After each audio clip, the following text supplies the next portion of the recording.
So I think sometimes directors go into things thinking that they need to be directory, like fit the mold of what a director's supposed to do or be and all that. And there's a lot of pressure and weight to carry, the tone of a film and what the film is supposed to be in your head from beginning to end. And it never is, of course. Yeah. And it never turns out exactly what you had in your head. But I can see why people like Fincher, like he's so technical, but then he'll make emotional connections, human connections with the characters that he writes, and then with the actors who are playing the characters, so that comes through. Yeah, that's to me has always been such an amazing balance, because like it is a technical feat to make a film. The craft of making a film is just incredibly technical. You know what the visuals, what the sounds should be, and you're thinking about the craft and the art. You don't want that to get away from you,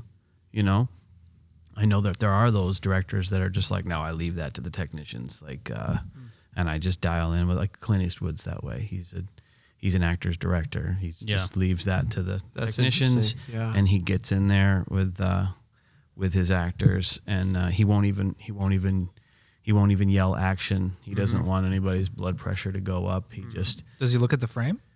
He'll look at the frame.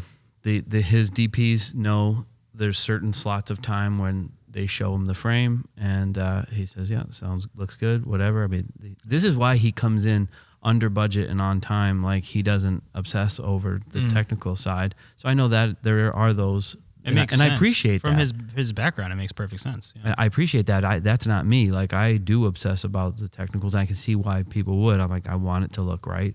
Yeah. I want it to sound right. I want it to. I want to know that when we get to the edit, we have the coverage that we needed. Yeah. The moments that we needed, the performance we needed, and all that. And I'm sure he's thinking of the performances side, but I have certainly never met Fincher, but like what I've read about him is he does obsess about both sides of the coin, and that's why I think I love his film so much. Is like, it is technical, it is beautiful, it is this master craft, and yet you do get these incredibly human performances out of the actors. And I think one of his biggest things is that he just fights for a budget to do millions of takes.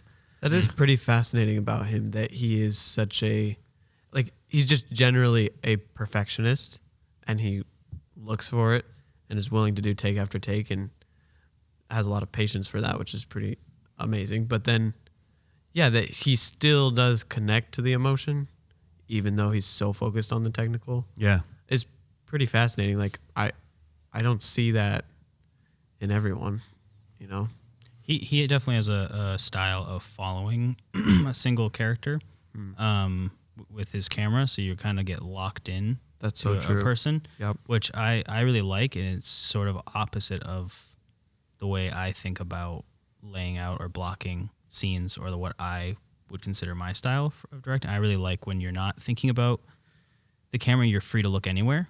I like when there's just sort of like locked off, wide shots and a character's moving around a space. That's more choose your own adventure as you're watching. I like to just be able to let the viewer look where they want to look, and I like also seeing what an actor would do, and you're not following. But David Fincher, I think maybe he does a lot of takes too. I've seen a couple things online kind of breaking down shots of him. And I've noticed since that I watched that he does this, where he'll kind of block things with an actor, where they'll move around a space and the camera's really like moving with them and like kind of locking off like just this medium shot, and it really dials you in, as if you're like really with that character. Totally. And I mean, I think that's the type of stories he wants to tell. It's like you always have to, I think, come at it from a certain, like, where are you coming at this story? Are you coming at it from the written word, the visuals? Are you coming at it from the characters? And I think a master filmmaker is someone who pays, I don't know if you can really pay equal attention to everything, but has mastered all those elements, where it's about the dialogue, it's about the story, it's about the characters, and how do we best serve that story. And David Fincher I would consider him kind of like a psychological thriller kind of guy, where it's like you really kind of follow this one person, even if the story's not about that person necessarily, it's about what's kind of coming around them. It's about like experiencing the events through that point of view. And I feel like almost all of his movies are like that, you know? What did you think about Benjamin Button? Is that Fincher? Yeah. What? Such a departure. Such a departure, right? I have only seen that in theaters when it was out. And I remember being like, oh, this is a movie I feel like my dad would really like. I don't know why I thought that. And I don't, not that was like a bad thing. I grew up like watching movies with my dad, but I was just like, yeah, I feel like my dad would like that. Like, I wasn't. That's funny. I wasn't like disappointed, but I wasn't like blown away either. Yeah. I mean, I haven't revisited it. Yeah. So I was like, that was good. You might want to. And that was it. It's interesting. You liked it a lot? I did. That out of all the movies he's done, that one I never even that's think different. about. That's the reason why I bring it up, is it's just completely different than his other stuff, and I think he was really experimenting, and I think it paid off because it has some uniqueness in it, where it's like surreal drama, but the drama still holds. It's like it feels like you're reading a children's story that's just wildly fantastic, right? Complete fantasy. Yeah. But yet it has a whimsy. Yes, and yet there's these adult ideas that make their way into it throughout, and I don't know, I was captivated by it. Yeah. Yeah, I didn't even realize that was him. Yeah, it was definitely a good movie. I don't know. I don't. It's interesting when I think about like my favorite filmmakers and directors. Like he never comes to mind, but I have seen a ton of his movies, and I used to consider Fight Club my favorite movie. It's way up there. It's so good. I haven't seen it in a while, but I'm assuming it still holds up. Yeah. Oh, it does. I mean, think about all the jump cuts and the running this way and doing that came from Fight Club. I mean, 7 and Fight Club. 7 was the first time that 9 Inch Nails opener jump, scratching, moving thing. You know, do you remember the opener? Oh, yeah. I mean, like, that's been done to death since I've been then. wanting to revisit that movie for a while, actually. Yeah, 7. What's in the yeah. But I can't remember. I can't remember ever having seen anything like that before that. Like I think it's set. It definitely. I saw that. blew me away. I saw that in school. Yeah, a professor like played that, and that's why I watched 7 because I saw the intro. That's funny you bring that up. It's true. Yeah, I like the sewing, the gloves, and he's got like the rubbed off fingers.